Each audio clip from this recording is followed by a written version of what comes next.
December মাস, আর এই December মাসের first উইকেই কিন্তু ডালিম গাছে ফুল চলে এসেছে। এই দেখুন, প্রত্যেকটি ডালের ডগায় আপনি ফুল পাবেন, একটিও বাদ যাবে না, প্রত্যেকটিতে।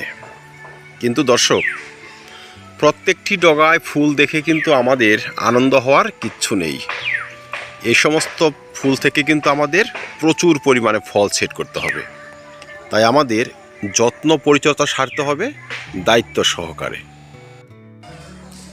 ফুল আসার আগে আমরা যে সমস্ত পরিচর্যা সেরেছি, সেই সমস্ত পরিচর্যার গুণে হয়তো ভালোভাবে গাছে ফুল চলে এসেছে। এবার সারতে হবে এই ফুলের পুষ্টি, ফুল থেকে ফলে পরিণত হওয়ার পরিচর্যা, যা খুবই ইম্পর্ট্যান্ট একটি পরিচর্যা। এখন যদি আমরা পরিচর্যায় ভুল করি, সেক্ষেত্রে কিন্তু সারা বৎসরের পরিশ্রম সম্পূর্ণ বৃথা। তাই ভিডিওটি খুবই গুরুত্বপূর্ণ হতে চলেছে। এমন একটি পদ্ধতি, প্রসেস নিয়ে আলোচনা করব, যেই পদ্ধতির গুণে কিন্তু আমরা এই গাছ থেকে প্রচুর পরিমাণে ফল নিতে পারব। তাই ভিডিওটি সম্পূর্ণ দেখার অনুরোধ রইল। ডালিম বা বেদানা গাছে ফুল আসার পর প্রথম যেটি দিয়ে আমাদের পরিচর্যা স্টার্ট করতে হবে, সেটি হচ্ছে গাছে এখন ছত্রাকনাশক স্প্রে করতে হবে। গোটা গ্রীষ্ম এই সমস্ত গাছের উপর দিয়ে প্রচুর পরিমাণে ঝড় বৃষ্টি গিয়েছে। তারপর নভেম্বর থেকে শুরু হয়েছে কুয়াশা। ঝড় বৃষ্টি, কুয়াশা, ধুলো ময়লা, এইসব নানাবিধ উপদ্রবের ফলে গাছে কিন্তু প্রচুর পরিমাণে ছত্রাকও লেগেছে। ডালিমের পাতাগুলোকে যদি আপনি হাত দিয়ে এইভাবে দেখবেন এক ধরনের চিটচিটে আঠা আঠা ভাব ধুলো লেগে আছে। সেসব কিন্তু ধুলো নয় দর্শক, সেটা হচ্ছে পাউডারি মিলিডিউ এবং ডাউন মিলিডিউ, নানা ধরনের ছত্রাক। এরা এতটাই বিপজ্জনক যে সদ্য আসা এই সমস্ত ফুলের কুড়িগুলোকে কিন্তু এরা অনায়াসে ধ্বংস করে দিতে পারে।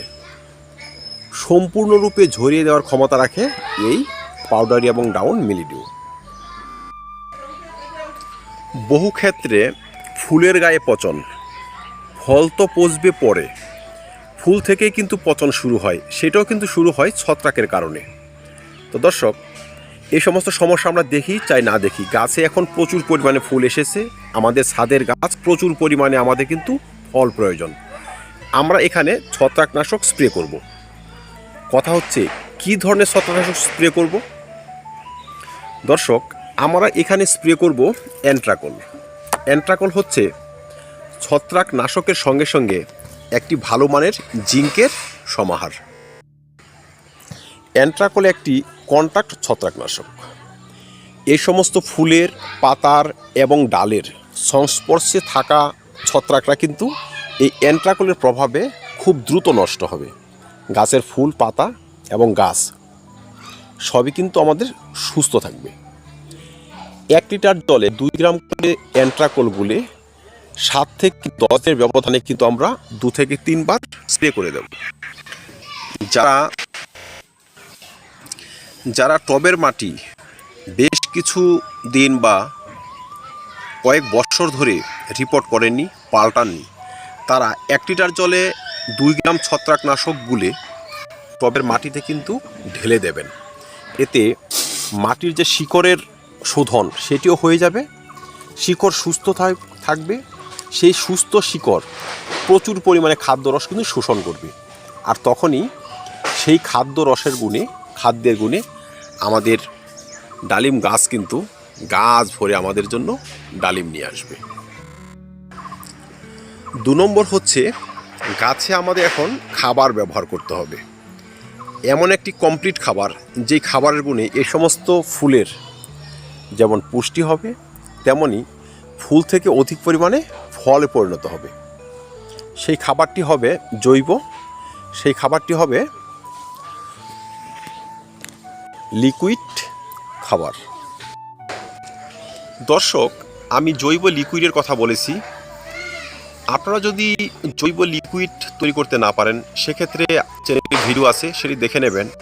বা সম্পূর্ণ উপাদান যদি হাতের কাছে না থাকে, সেক্ষেত্রে কিন্তু আমরা অর্গানিক এবং রাসায়নিক উভয় প্রকার মিশ্রিত তরল খাবার কিন্তু তৈরি করতে পারি, সেই ভিডিও চ্যানেলে রয়েছে, সেটিও দেখে নিতে পারেন। আমরা 2 থেকে 3 মুঠি কলার খোসা, 2 থেকে 3 মুঠি পেঁয়াজের খোসা, সামান্য একটু রসুনের খোসা, 3 থেকে 5 গ্রাম পরিমাণ জিঙ্ক, 5 থেকে 7 গ্রাম পরিমাণ 0050 বা এসওপি, 5 থেকে 7 গ্রাম পরিমাণ দানা অনুখাদ্য, 2 থেকে 3 গ্রাম পরিমাণ বোরন 20%। এই সকল উপাদান 3 থেকে 4 লিটার জলে আমরা কিন্তু ভিজিয়ে রাখবো কয়দিন? মোটামুটিভাবে 5 থেকে 7 দিন। 7 দিন ভিজিয়ে সেই জলের সঙ্গে আরও 5 গুণ সাধারণ জল মিশিয়ে কিন্তু আমরা গাছের গোড়ায় ঢেলে দেব।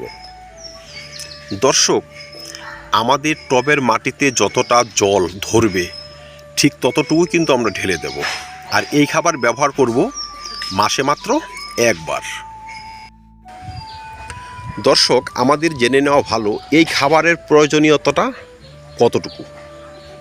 দর্শক, আমরা 0050 ব্যবহার করব বা এসওপি ব্যবহার করব, তারপর কলার খোসা এবং পেঁয়াজের খোসা ব্যবহার করব।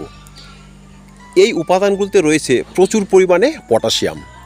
পটাশিয়াম কিন্তু গাছের ফুল থেকে ফলে পরিণত হতে সাহায্য করে, অধিক পরিমাণে ফুল আসতে সাহায্য করে এবং ফলকে গাছে সেট হতে কিন্তু সাহায্য করে, ধরে রাখতে সাহায্য করে। তাই পটাশিয়ামের ঘাটতি হলে আপনি একটি ফলও ধরে রাখতে পারবেন না। দ্বিতীয়ত রয়েছে কিছুটা ফসফরাসের যোগান, যেমন কলার খোসাতে প্রচুর পরিমাণে ফসফরাস রয়েছে। দর্শক, আমরা যে সমস্ত খাদ্য উপাদান গাছের গোড়ায় ব্যবহার করি সেটি শিকড়ের সাহায্যে কিন্তু গাছের কাণ্ডে, পাতায়, ফুলে ফলে শোষিত হয়। শিকড়ের সুস্থতার জন্য ফসফরাস কিন্তু মুখ্য ভূমিকা পালন করে থাকে।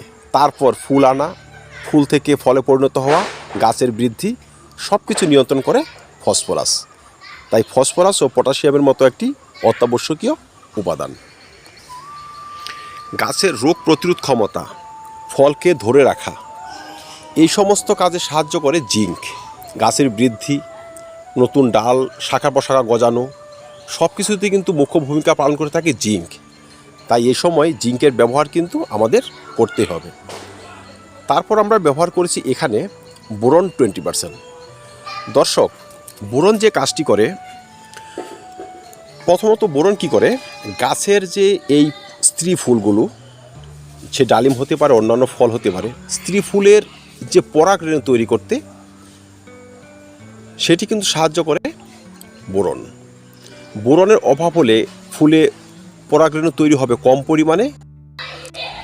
যদি পরাগরেণু কম পরিমাণে তৈরি হয় সে ফুল কিন্তু ভালোভাবে পলিনেশন হবে না, আর সুস্থ পলিনেশন না হলে সেই ফুল কিন্তু ঝরে যেতে পারে। তাই এই সময়ে ফুল থেকে ফলে পরিণত হওয়ার জন্য, ফুলের ভালো পলিনেশনের জন্য বোরন কিন্তু প্রয়োজন। তারপর ছোট্ট ছোট্ট ফলকে গাছে ধরে রাখতে, ফ্রুট সেটে মুখ্য ভূমিকা পালন করে কিন্তু বোরন। তাই বোরন ছাড়া চাষাবাদ সম্ভব নয়। আমরা এই সময় ব্যবহার করেছি অনুখাদ্য। দর্শক, আমরা জানি গাছকে ফুলে ফলে ভরিয়ে রাখতে তার জীবন দশায় 16 থেকে 17 রকম মাইক্রো ও ম্যাক্রো নিউট্রিয়েন্টের প্রয়োজন হয়। আমরা যে সমস্ত খাবার ব্যবহার করি সেই খাবারে সে সমস্ত উপাদান সঠিকভাবে থাকে না। তাই আমরা যদি এই খাবারের সঙ্গে সামান্য পরিমাণ অনুখাদ্য ব্যবহার করে দিই, সেই সমস্ত মাইক্রো ম্যাক্রো নিউট্রিয়েন্টের ঘাটতি কিন্তু গাছ থেকে বিদায় নেবে, গাছ সুস্থভাবে ফুল এবং ফল দিতে কিন্তু সাহায্য করবে।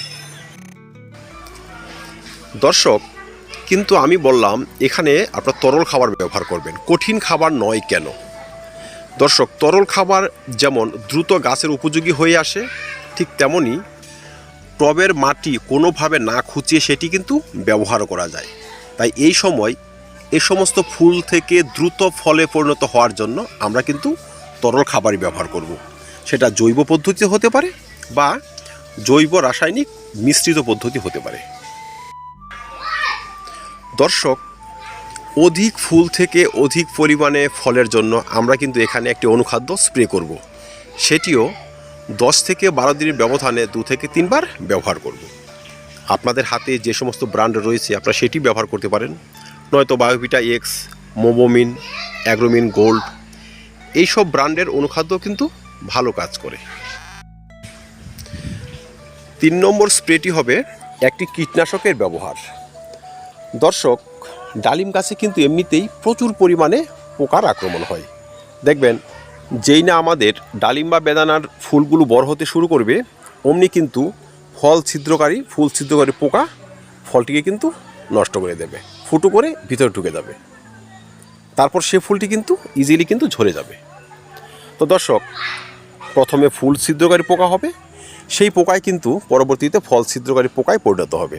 আমাদের গাছে ফল কিন্তু ঝরিয়ে দেবে, নষ্ট করে দেবে আমাদের এই গাছের কচি কচি পাতাগুলোকে, ডালগুলোকে। তাই এই সময় থেকে কিন্তু আমাদের কীটনাশক ব্যবহার স্টার্ট করতে হবে।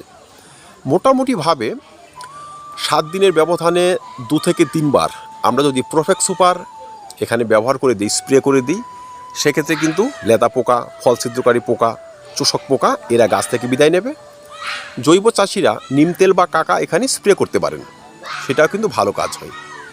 আপনারাও 7 দিনের ব্যবধানে 3 থেকে 4 বার স্প্রে করে দেবেন।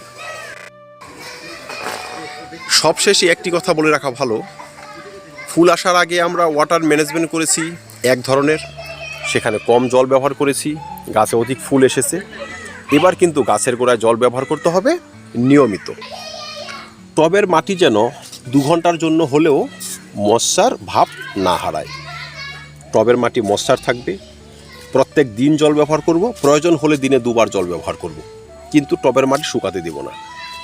এখন যদি টবের মাটি শুকিয়ে যায়, সেই সঙ্গে কিন্তু ফুলের বোটাও শুকিয়ে যাবে, ধীরে ধীরে ফুল কিন্তু ঝরতে আরম্ভ করবে।